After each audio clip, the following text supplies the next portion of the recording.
It's been 4 years since we started the channel and we've just reached an incredible milestone, 100,000 subscribers. So I wanted to spend a little bit of time today making a more personal video on my journey that has kind of brought me here before I go back to my usual content of practical Portuguese lessons in plain English. So if you're curious, I might be sharing some stuff about me that you may not know, so grab a cup of tea and we'll have a little chat.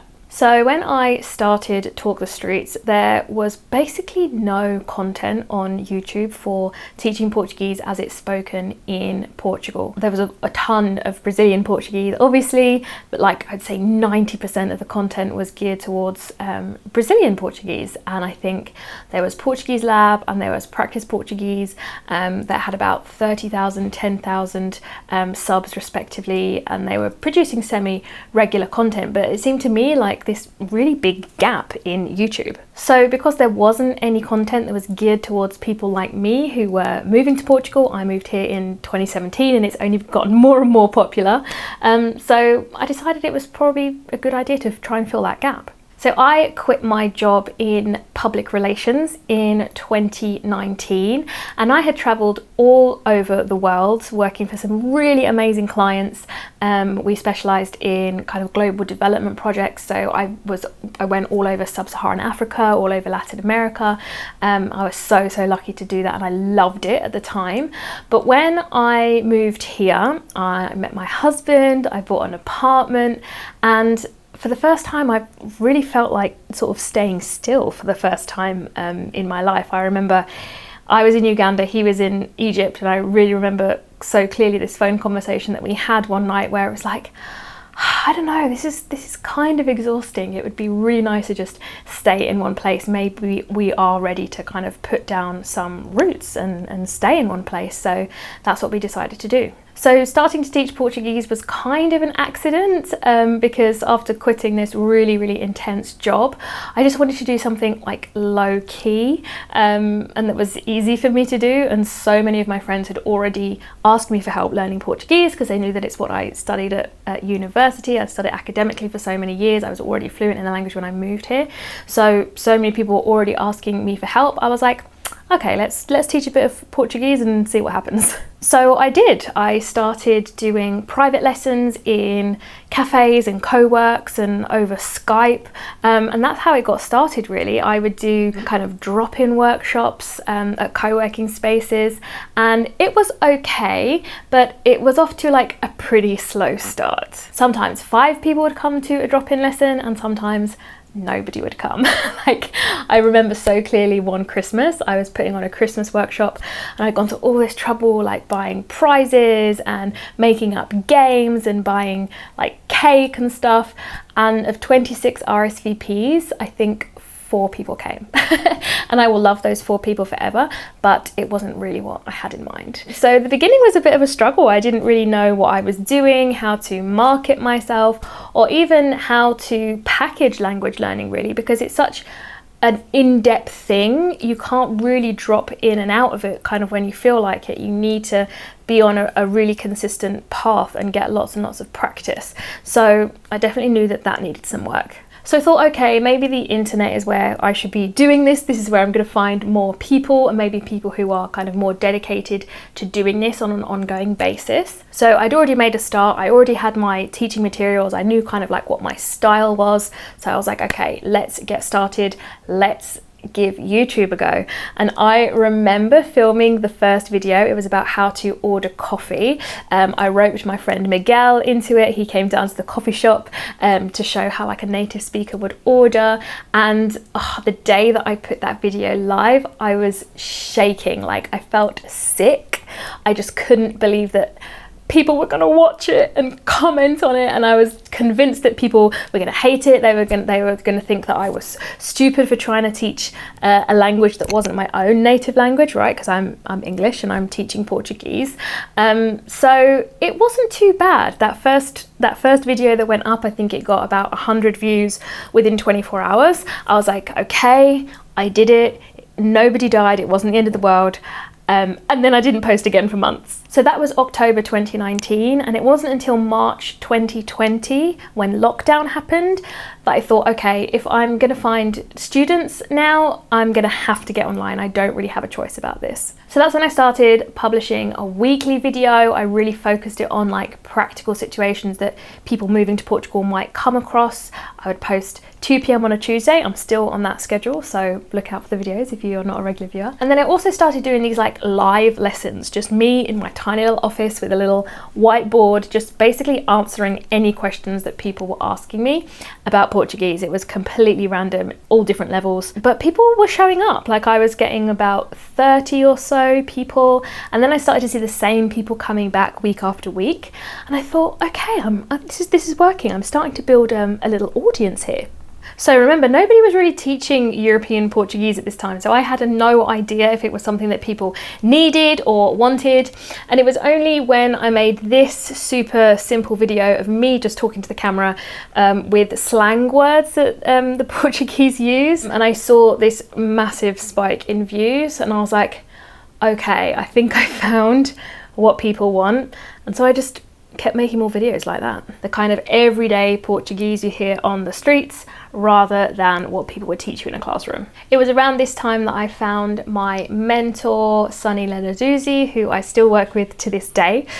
She had a course at the time on how to do YouTube called YouTube for Bosses, and then I joined her Authority Accelerator program, which really taught you how to build and sell an online course, because I really had no idea what I was doing. So loads of people ask me all the time, would I recommend working with her? Yes, absolutely. It's a no-brainer.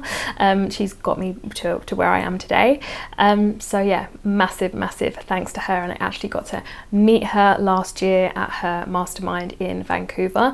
And it was just such a pinch me bucket list moment. So that's something I'm also really proud of. So when I did my last live during lockdown, I posted a link to apply for my new beginners course. And that's how I got my first students. I still remember them to this day: Brian, Kim, Derek, Sean, Christine, Gillian, Anna. It was such a special group of people, and it was so amazing to do my first live course, and from that I really learned what to teach, how to teach it, the perfect order to teach it in, and that was kind of the first iteration of what my Portuguese Pro program has become today. It's been through tons of development since then. It's now like 70 lessons long.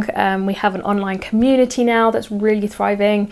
We have a milestone program that really gets people talking, but I'll never forget those first students. You can read some of their experiences of graduating from the program in a link in the description. So my team has grown. We are now 5 people, and I love them to death. I am so lucky to work with such a brilliant group of people. And what really lights us up on a daily basis is hearing from you guys, the subscribers to the channel, but also our paying students, really hearing about how learning Portuguese from us has really opened up a new world for you in Portugal and allowed you to experience things that you maybe wouldn't have experienced. It is so special to read that literally on a daily basis. It's really easy to get caught up in the number of views and subscribers when you're on YouTube, but I learned pretty early on that it's not a good idea to do that. So my first video that actually went viral was this video on the difference between Brazilian and European Portuguese. And the reason it went viral is because Brazilian and Portuguese people were just fighting each other in the comments. Even though I'd gone to all this trouble to like frame it really well, you know, saying neither was better, they were just different, people completely ignored that and missed the point. and that made me really sad. So I learned it was a much better idea to get like really narrow and focus on speaking to the people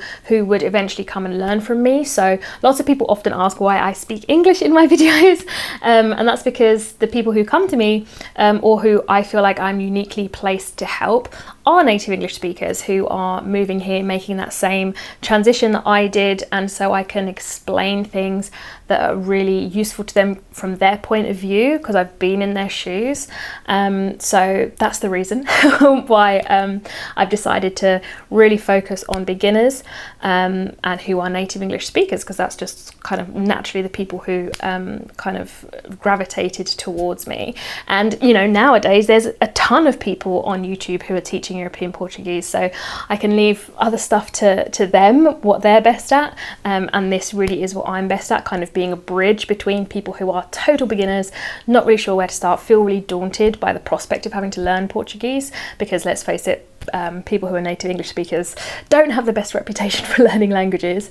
So yeah, that's kind of like the niche that I sort of found myself in and that I really focus on to this day. So now, instead of reading the comments, because I do still get some horrible comments, I don't know why people would waste their time and take the trouble to actually write a mean comment. Like, the content's free, guys, you can just like not watch, go and watch something else. So yeah, luckily I have a social media manager now who's like my buffer to the kind of comment section, but we do have like a good news chat within my team, so she'll often like screenshot stuff and put that in there, and we're able to share stuff from our students as well, and that is so nice to see on a daily basis. So stories like from Sophia, who wanted to learn Portuguese so that she could speak to her 100-year-old grandmother. She shared some beautiful photos of them when she went to the 100th birthday party. I think she's 101 now, which is amazing, and she's really been able to connect to this part of her heritage through learning Portuguese with us, which is amazing. Or people like Melanie, I did a live interview with her a little while ago, I'll link it in the description, but she's moved to Ancião, and they have absolutely thrown themselves, her and her husband have really thrown themselves into the local community, and are so well loved by the Portuguese people around them. They actually were covered in the local newspaper, and the comments that people went online to leave under this article about how much they loved Melanie and Richard and how brilliant they were, and like how great it is that they've really settled in and become part of the community, like it really chokes me up. Like, you cannot get better proof that what we do and the way that we dedicate ourselves to teaching Portuguese here at Talk the Streets really does change lives. So that is so beautiful to see on a day-to-day basis. And sometimes it's people who are YouTube subscribers. So I've had Uber drivers stopping me and asking for a selfie before I get out of the Uber. And yeah, it's always really nice when people come and say hi and tell me that they have learnt so much from the channel. So it's really, really, really special and really, really something. So thank you so much for that. Because this really isn't an easy job. People don't realize the amount of work that goes into making a video, from getting the idea to writing a script to filming it, editing it, then doing social media posts around it. Like, it takes hours. And I've got people who help me with that now, but in the beginning I didn't. So it's really hard when people leave comments like, you should make more videos like this, or I don't like the way she does that. It's like, oh, come on guys, these are like a labor of love and they're free to you. So yeah, it's just something that goes with the territory. It's week in, week out, turning up, smiling, no matter what you're kind of going through behind the scenes. So I really do understand when people get like creator burnout, because this is a lot. I've had to take some breaks myself because this has all kind of happened while I've gone through some major life changes as well. So you might know that I got married in 2021. Last year I had a baby girl, and so showing up and filming all through pregnancy, I had a horrible pregnancy, and then kind of like those early months of postpartum. I mean, I'm still in that now, she's only 8 months old. It's really hard, and I've obviously seen myself change. I think that's something really kind of unique to this job. Like, I look back at my old videos and sometimes I feel sad that like I look so young and thin and fresh-faced, and like, yeah, a lot's happened in that time, and I have to remind myself that I'm not the same person. I have gone through major life changes, like especially now. I'm a mum now. I look very different.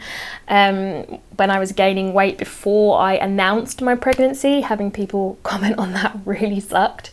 But yeah, I just have to remember that I'm not going to be the same person that I was 4 years ago, and that's okay. So I really want to take this moment to celebrate getting here, even though it was scary and hard and imperfect. because most things are, right? So that's my little trip down memory lane and how I ended up here.